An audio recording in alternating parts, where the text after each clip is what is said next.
I'm so excited to make this rhubarb mascarpone galette with you. It's super tasty and much easier than pie to make. If you're at all worried about shaping pastry, don't be.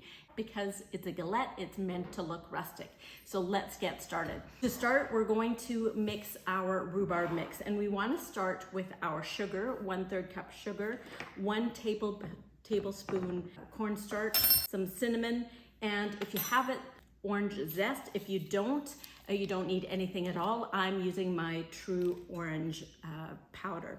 So mix that all together. What you want to do is make sure that the cornstarch is well distributed so there's no lumps. There we go. And now we add our 3 cups of rhubarb. All right, well mixed. I'm going to put that to the side. The next is our mascarpone sugar and some more orange zest or orange, true orange. This is a powdered form of orange concentrate, so super intense orange flavor. This is mascarpone. It's a really rich, creamy, unripened cheese, soft, delicate flavor that's going to provide a layer of protection between our rhubarb and our pastry crust. It also adds an incredible flavor and makes it so creamy and delicious. So I'm going to use 1/2 cup of mascarpone. You could make this recipe without mascarpone. You just might have a little bit more seeping from the rhubarb into your pie crust, but it'll still be delicious. So we're gonna add 1/4 cup of sugar and 1 package of true orange. If you have orange zest, that's even better. And I'm just going to mix it really well. There you go. And we're gonna set that aside.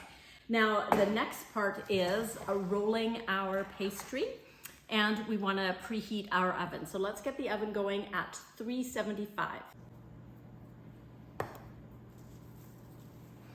I just took my pastry out of the fridge. It's nice and cold, which is what we want. You can see that there are chunks of butter, a little bit of shortening that you can still see, which is exactly what we want. That's going to lead to a nice crispy crust.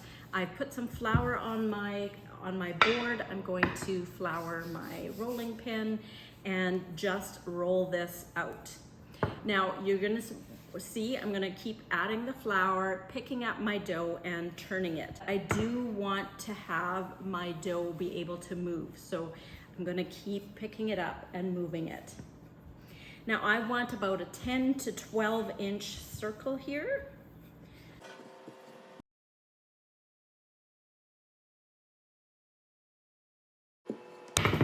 All right, can you see that? I can lift and handle my dough. Look at those buttery spots in there, so great. Now at this point, I'm going to take it and I'm going to transfer it to a cookie sheet. From here, I'm going to load it up and then we're gonna fold it over. I'm going to get my mascarpone and I'm going to make an 8-inch circle in there, leaving about a 2-inch rim.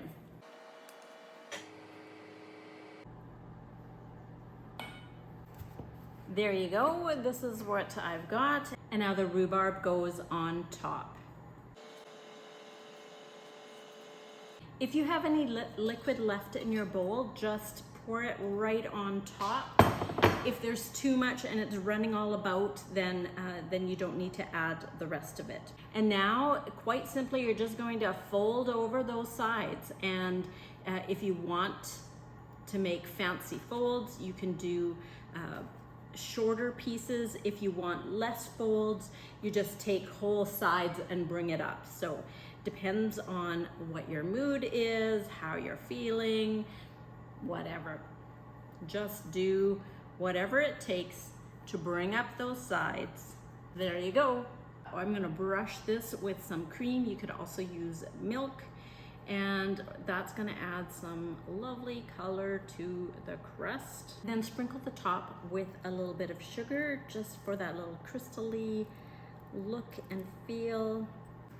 And in the oven it goes. My galette is done. My crust is golden just the way I want it. The filling is bubbling, perfect. Now, anytime that you have a fruit filling like this made with cornstarch, it definitely has to bubble. That's what activates the cornstarch, and then the filling will become nice and thick and set as it cools. So you have to let this cool, otherwise if you cut it right now, it's just going to spill all over. So let it sit for an hour or two and then enjoy. Doesn't it look beautiful?